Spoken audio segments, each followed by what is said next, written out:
pessoal está bravinho com isso aí, mas é uma coisa que o STF está fazendo muito corretamente, né? O problema é que o STF acha que ele é o poder moderador, né, da República. Esse que é o problema, né? E simplesmente não cabe nenhum tipo de poder moderador, né, na estrutura que foi criada. O que acontece? Né? É óbvio que as Forças Armadas não são o poder moderador. Né? O que era o poder moderador? Era assim, ó, lá na Constituição do Império, você tinha, né, os poderes constituídos, você tinha o poder moderador, que era o rei. Então, o rei, né, o imperador do Brasil, ele não podia fazer nada, né? Ele não mandava em porcaria nenhuma, nada. Ele tinha o poder moderador, que era o quê? Quando tinha um conflito, né, dentro do Estado, ele era o sujeito que intervinha, né? Normalmente ele fazia o quê? Ele dissolvia o parlamento e convocava novas eleições, ou dissolvia o gabinete e obrigava o Congresso, porque era um parlamentarismo, né, obrigava o Congresso a eleger um novo primeiro-ministro. Né? Então ele dissolvia o governo. Esse era o poder moderador. Né? Então ele ficava ali fazendo assim, uma espécie de meio de campo entre o executivo e o legislativo. Isso foi destruído pelos militares no golpe republicano de 1889. Tá? Desde então, as Forças Armadas tentam se colocar como poder moderador, de fato, né? Sempre tentam fazer isso. Toda vez que há um conflito entre as elites brasileiras, entre os poderes, as Forças Armadas entram para tentar resolver. Né? Isso na história contada pelos militares. Tá? Então, por exemplo, o golpe de 1930 que colocou Getúlio Vargas no poder, que até hoje eu não entendo porque as pessoas chamam de Revolução Liberal. Né? Foi um golpe. Né? Porque não se aceitou o resultado da eleição, foram lá e colocaram outro sujeito, né? Com apoio das Forças Armadas. Qual que era a desculpa? Né? Que precisava acabar com as elites. Né? As oligarquias tomavam conta do Brasil, etc. Era preciso acabar com o teatro das oligarquias, né, da República Velha, e instalar lá essa maravilha que são os governos militares. Né? Então, o que acontece? Desde 1889, né, usando a ótima expressão do José Murilo de Carvalho, que, na minha opinião, é um dos maiores historiadores brasileiros, e o sujeito que entendeu o que é o Exército no Brasil, ele diz que as Forças Armadas são o poder desestabilizador da República. E ele tem esse texto que chama Forças Armadas na Primeira República, o poder desestabilizador, né, que ele publicou em 1974 e até hoje está atualíssimo esse estudo dele. Para quem quiser, é um capítulo da história da civilização brasileira do Boris Fausto, uma coleção em vários volumes. Eu não sei se tem reedição. Talvez esteja num livro do José Murilo que chama Forças Armadas e Política no Brasil. Pode ser que esteja lá também, né? E ele vai mostrando todos os momentos em que os militares intervieram na política brasileira, né, causando mais estrago do que soluções. Né? Há um detalhe, quando você estuda melhor a história do Exército, um pouco mais detalhado, porque ele estava estudando de um ponto de vista da sociologia das organizações e tal, então tinha uma certa limitação no método dele, embora ele inovou, né, o estudo e colocou num outro patamar o estudo das organizações militares no Brasil. Mas qual é o problema? Que o José Murilo não percebe que as crises que o Exército vem para resolver, em geral, foram causadas pelo próprio Exército. Né? O Exército é um fabricador de crises consciente, não é assim que eles estavam lá fazendo uma coisa. Não, eles criam crises e se vendem como solução. Né? Por exemplo, foi assim no caso das cartas falsas do Arthur Bernardes, né? Foi assim no tal do Plano Cohen, né, que foi todo 100% falsificado aquilo, né, para justificar o Estado Novo. Foi assim nos atentados contra a Polícia Civil, contra a Polícia Militar em São Paulo, que justificou o AI-5. Foi 100% arquitetado pelas Forças Armadas. Foi assim no atentado do Rio Centro. Né? Foi assim com o ataque ao STF pelos 300 da Sarah Winter, 100% arquitetado pelo GSI. E foi assim no 8 de janeiro. Né? Assim, as crises que acontecem no Brasil, essas crises políticas em que o Estado o Exército é convocado por ninguém, né? Ele mesmo se convoca, né, para intervir, né, são criados pelas próprias Forças Armadas. Mesmo a crise de 64. Né?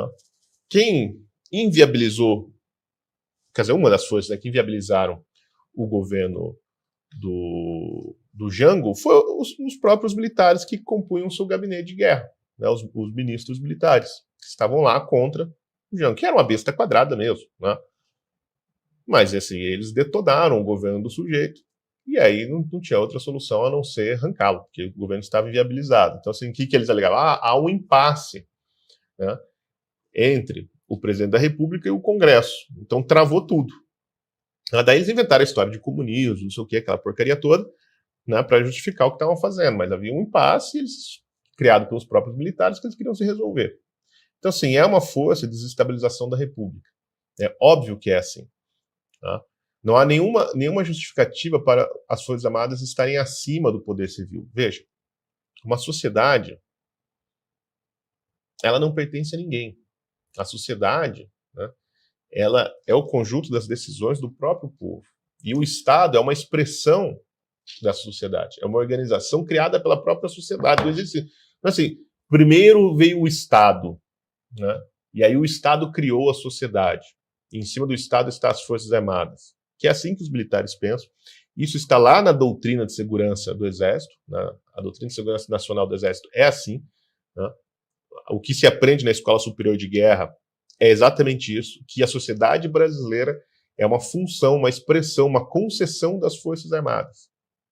Né? Que são as Forças Armadas quem permite a sociedade existir. A sociedade existe para o funcionamento das Forças Armadas. Né? Isso está lá expresso, as Forças Armadas quem tem que decidir tudo no país.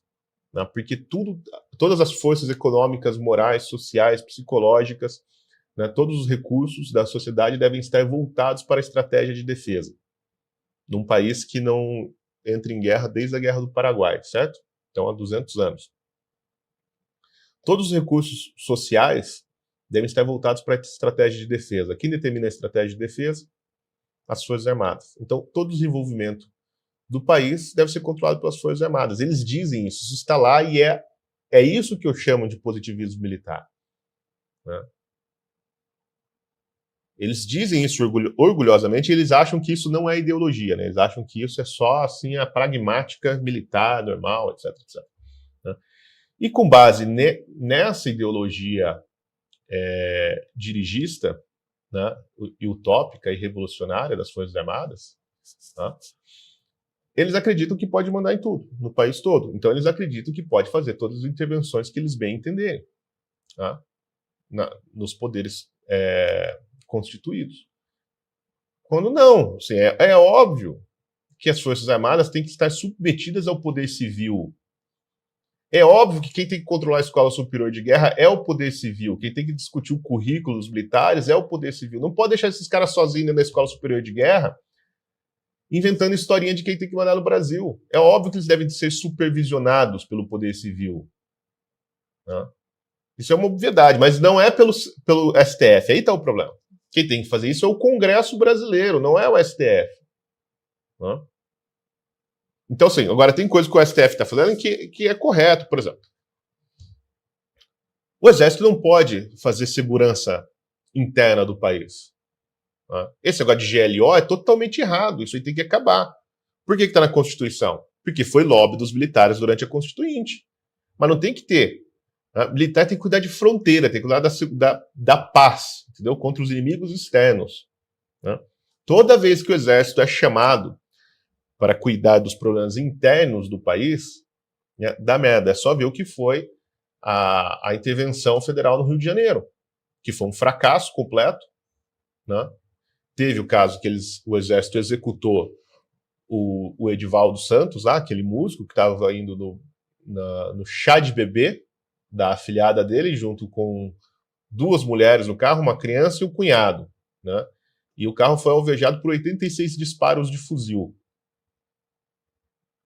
E ainda mataram o catador de latinha que correu até a porta do carro para tentar abrir a porta e tirar o cara lá de dentro, né, que estava sangrando, porque ninguém estava vendo que era o Exército que estava atirando.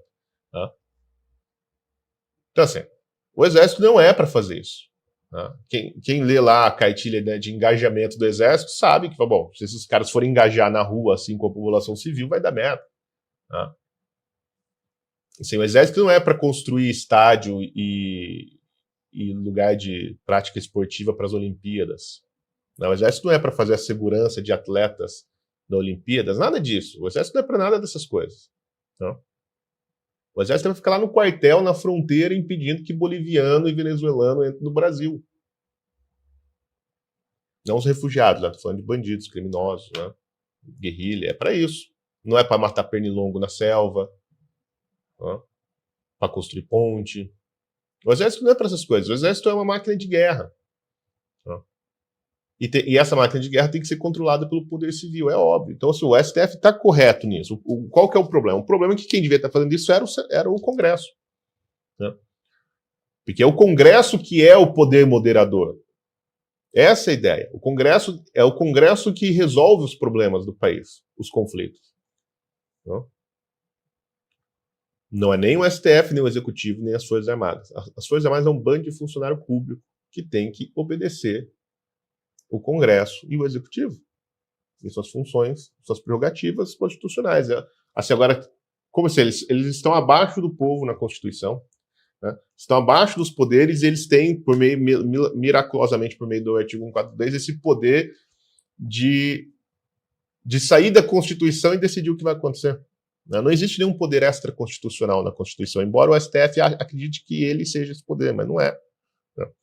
Então, assim, o Exército está errado, o STF também está errado. E o Congresso também está errado por deixar as pessoas discutirem isso sem a sua participação. Então, assim, tá certo. A única, por que eles estão votando isso aí, Ana? Então, por um motivo. Para poder passar um recado para a imprensa de que o Exército não vai mais assim se meter em aventuras golpistas, né, junto com o Bolsonaro. E quando tiver alguma outra encrenca, por exemplo, quando nós aqui no STF fizemos muita merda, começamos a prender todo mundo, etc., as pessoas vão começar a morrer na cadeia e tal, não adianta ficar pedindo SOS Forças Armadas porque ninguém vai fazer nada porque isso é inconstitucional. É só isso. Esse é o recado que eles estão dando, que quem manda nessa porra aqui sou eu. É isso que eles estão falando. Então, assim, eles também estão errados. Né? Mas que o Exército Brasileiro precisa ser colocado no seu devido lugar, precisa, isso é óbvio. Né? A gente está desde 1889 sofrendo na mão dessa gente. Né? Então, assim, o país... O Exército é uma fábrica de crises. Né? Quando se mete em política. O país não aguenta mais. A gente tem que voltar para o quartel. Silvio, perguntinha de iniciante no assunto. Aquele vídeo que o Bolsonaro tem lá da reunião, mas ele explica isso, né? Que por mais que ele tivesse de implementar isso, passaria pelo Congresso, não é? Sim, a GLO passa pelo Congresso. Então, já não é uma maneira de... Já não é um freio? Sim, é um controle, claro que é. Mas mesmo assim, é um controle, mas o que você precisa ter é uma força nacional. Entendeu? Constituída por elementos de vários estados, por vários tipos de polícia especializada, etc. Porque é força nacional. Porque, veja, cada GLO, cada ocasião que você precisa restabelecer a lei e a ordem, né, tem uma especificidade. Certo. Que aí, talvez, em algum momento, você tenha que contar com o apoio de forças militares. Então, por exemplo, quando tiveram que subir o morro lá naquela época no Complexo do Alemão. Uhum. Então, o que aconteceu? A Marinha foi chamada e a Marinha forneceu os blindados para poder subir.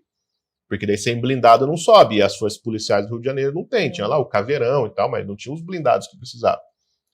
Então, eles são chamados a contribuir com aquilo. Uhum. Mas, obviamente, o comando não pode ser militar. Né? Por exemplo, então, como foi, por exemplo, no Espírito Santo, né? Quando teve a greve dos policiais. Então, assim, o Exército não pode ir para a rua. Porque o que o Exército vai fazer na rua? O Exército faz barreira militar, mete um monte de blindado e dá toque de recolher e ninguém sai. Fala, bom, é restabelecimento da lei e da ordem e tal, é um período de exceção, não sei o que, sim, mas aí como que ele aborda quem está na rua?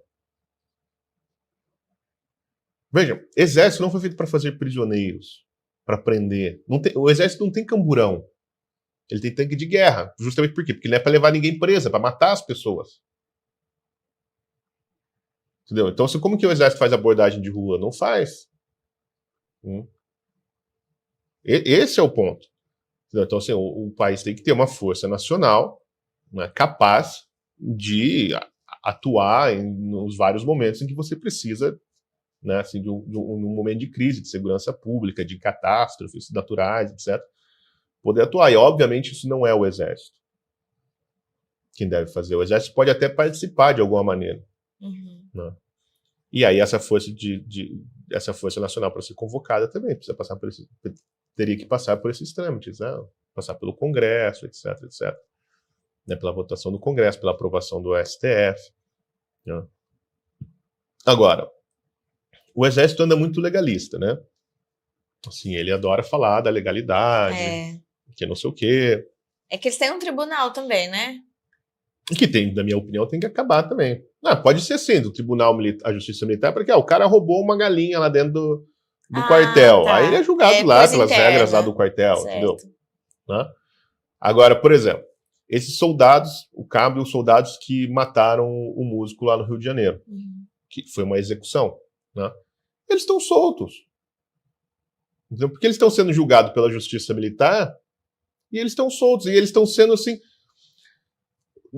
foram absolvidos do assassinato do motorista do carro e foram condenados por um homicídio culposo no caso do catador de latinha que estava lá para socorrer. Então, assim, os caras deram 86 tiros de fuzil, mas eles não tinham intenção de matar. Eu falo, porra, então eles tinham intenção do quê? Mas por quê? Porque isso está sendo julgado dentro da Justiça Militar. E na Justiça Militar é muito simples, aqueles caras eram inimigos, representavam um risco, e você tem que atirar, não faz sentido, entendeu? De fato, dentro da ótica militar, o cara ser julgado na justiça comum por assassinato, que ele estava só ali matando um inimigo. Né, que é o que o soldado faz. Agora, óbvio que não é isso. Esses caras tinham que estar sendo julgados pela justiça comum, porque aquilo lá foi assassinato.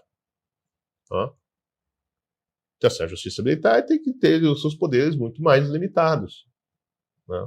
Então, assim, o que acontece lá dentro do quartel, beleza, vai para a justiça militar, mas quando um membro das Forças Armadas comete um crime, ele tem que ser julgado na justiça comum. Né? A mesma coisa para a polícia militar. Então, assim, tudo isso aí tinha que ser completamente revisto no Brasil. Né? Mas, né? Tanta coisa tinha que ser revista no Brasil. Então, né?